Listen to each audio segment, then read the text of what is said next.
bienvenue au 5e dimanche sans se voir. Aujourd'hui, je vous souhaite une joyeuse Pâques. Jésus est vivant.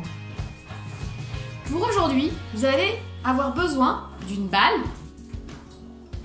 d'une ficelle, de la laine ou n'importe quelle ficelle, et de mouchoirs. Une balle, de la laine et un mouchoir.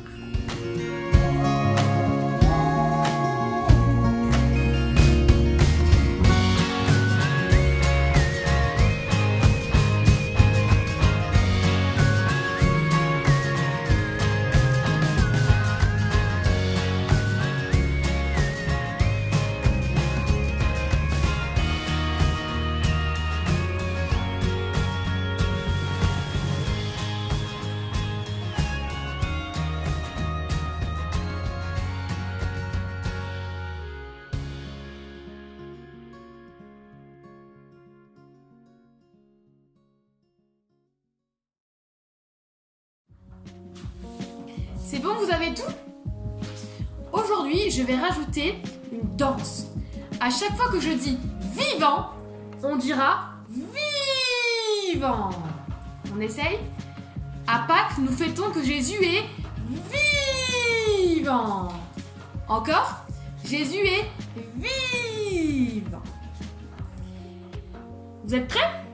Ok. L'histoire de Pâques se trouve dans les 4 évangiles.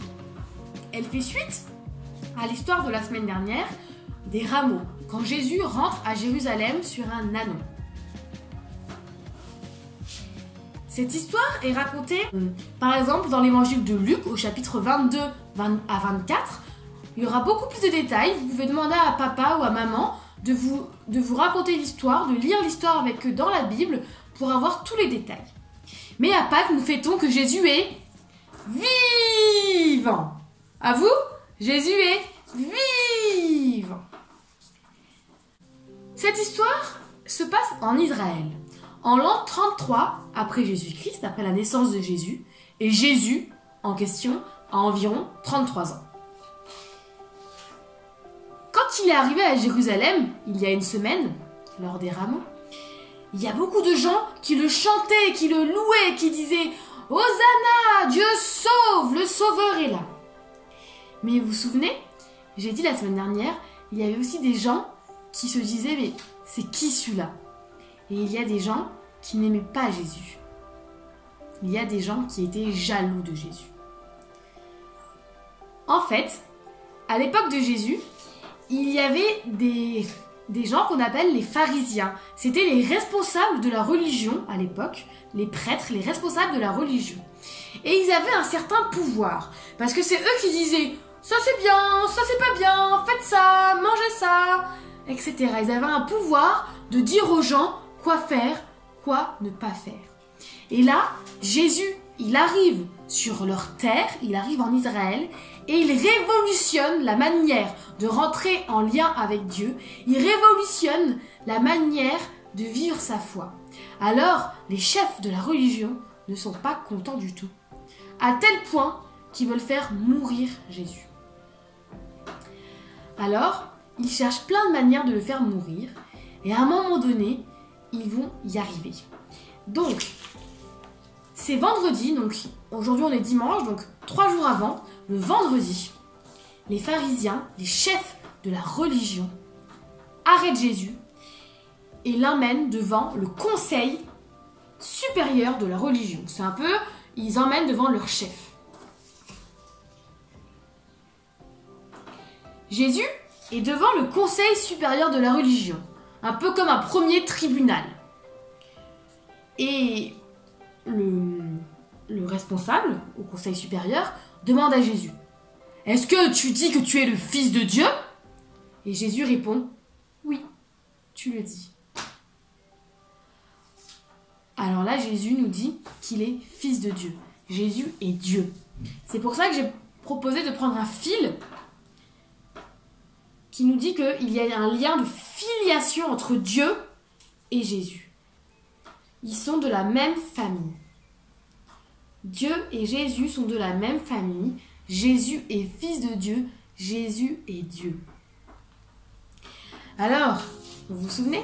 Jésus, il est devant le conseil supérieur. Et le conseil supérieur, les personnes sont choquées, elles sont outrées. Parce que Jésus dit qu'il est Dieu. Et pour elles, c'est impossible.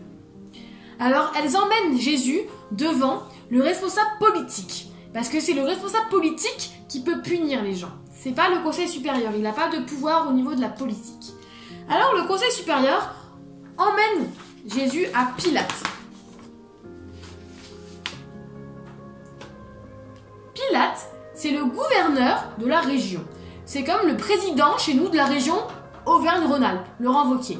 Donc Jésus, il est devant Pilate. Donc Pilate, il n'est pas du tout de la religion. Pilate, il est là pour faire respecter l'ordre dans sa région. Alors il interroge Jésus, mais il ne voit pas de raison de l'accuser. Il ne voit aucune raison de le mettre en prison, de le punir, voire de le faire mourir. Alors Pilate, il appelle à l'empereur, il appelle à Hérode. Donc c'est son chef encore. Hérode, donc Jésus est devant Hérode. Hérode, c'est le roi. C'est comme si on emmenait Jésus devant le président de la France. C'est qui? Macron.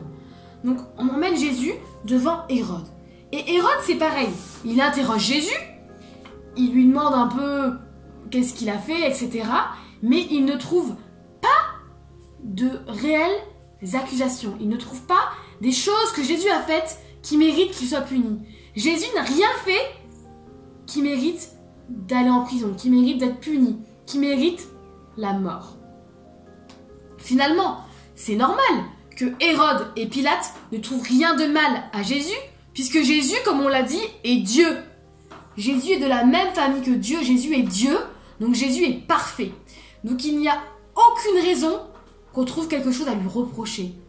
Jésus est parfait, et Hérode et Pilate ne voient pas pourquoi les Juifs, les chefs de la religion, veulent le tuer.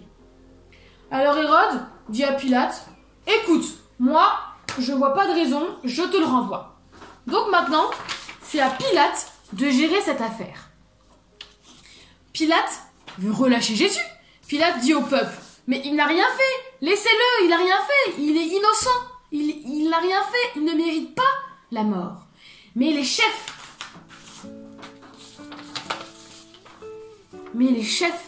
de la religion sont tellement jaloux de Jésus, ils veulent absolument que Jésus meure.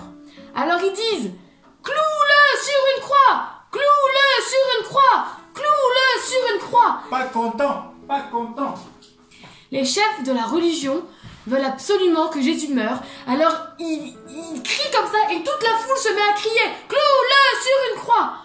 Et Pilate a tellement peur de toute la foule qu'il dit ok. Alors Jésus va être cloué sur une croix. Jésus va mourir alors qu'il est innocent, il est parfait, il n'a rien fait de mal, mais il va mourir. Jésus est alors sur le chemin, il porte la croix et il monte sur le mont Golgotha, c'est une montagne, une petite colline. Il monte avec sa croix, on le tape, on le fouette, il souffre beaucoup. Et Jésus, il choisit d'être là. Jésus, il pourrait partir, il est puissant. Mais Jésus, il choisit de subir ça. Il choisit d'être puni alors qu'il ne mérite pas du tout d'être puni. Il y a plus de détails dans la Bible, mais on va raconter maintenant. Finalement, Jésus est sur la croix et Jésus meurt. Alors on peut prendre nos mouchoirs. Et c'est triste. Et à l'époque de Jésus, il y a tous les amis de Jésus qui sont tristes aussi. Leur héros, leur sauveur est mort.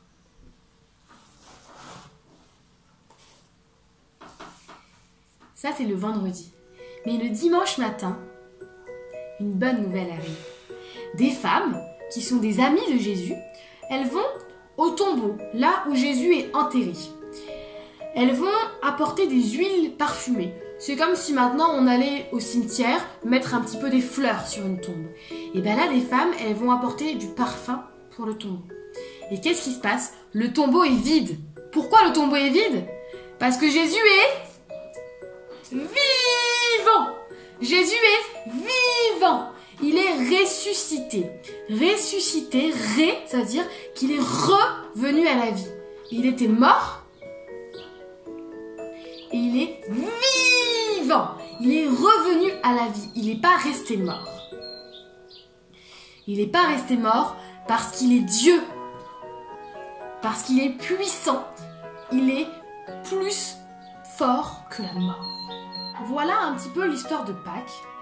C'est l'histoire de Jésus, un homme parfait, innocent, qui meurt alors qu'il n'y avait aucune raison d'être puni par les hommes.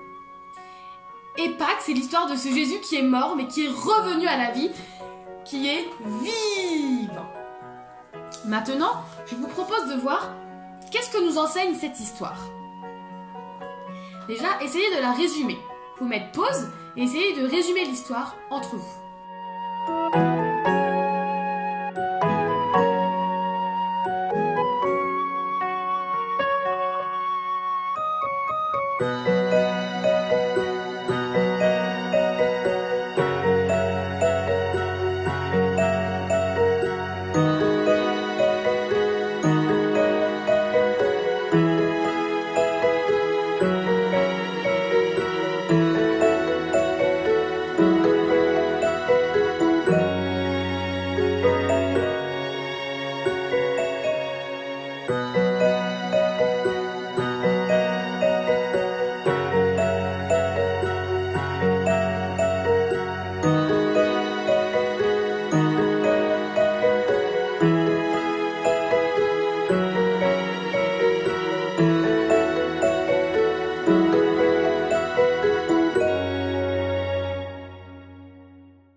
Alors, que nous enseigne cette histoire? Déjà, on se rappelle du fil, ce qui nous rappelle que Jésus est fils de Dieu. Il est de la même famille que Dieu. Jésus est Dieu, Jésus est parfait. Jésus est Dieu, Jésus est parfait. Deuxième chose, cette histoire nous rappelle que Jésus est mort à la croix alors qu'il était innocent. Il aurait pu s'échapper, mais il a choisi de le faire. Jésus est notre sauveur. Vous vous souvenez des 3 cercles? Jésus est mort à la croix pour qu'on puisse se rapprocher de l'amour de Dieu.